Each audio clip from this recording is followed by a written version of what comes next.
Tamponi, aumento dei pazienti dimessi e nuova ordinanza regionale valida fino al 13 aprile, giorno di Pasquetta, sono le principali novità annunciate dal governatore Luca Zaia nel bilancio quotidiano. Quasi 130.000 i tamponi effettuati, ora è arrivata a Padova una macchina che darà un'accelerazione.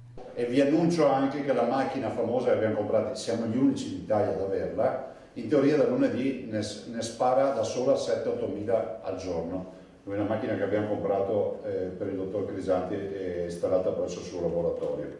Quanto alle cifre, il dato considerato incoraggiante da Zaia è quello dei pazienti dimessi che per la prima volta dall'inizio dell'emergenza superano i ricoverati.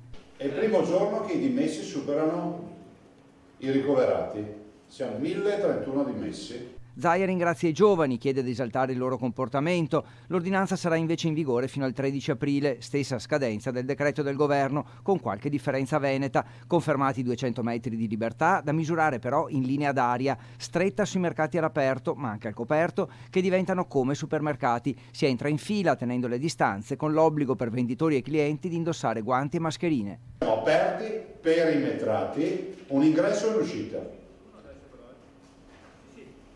Sorveglianza pubblica o privata, quindi i vigili del comune, le forze di polizia municipale o una vigilanza privata, che verifichi distanze sociali e il rispetto del divieto di assembramento. Infine stop ai vivai che saranno aperti ma non al pubblico. Ma a livello di cittadino tu non puoi andare, non è un motivo indifferibile da comprare una piantina.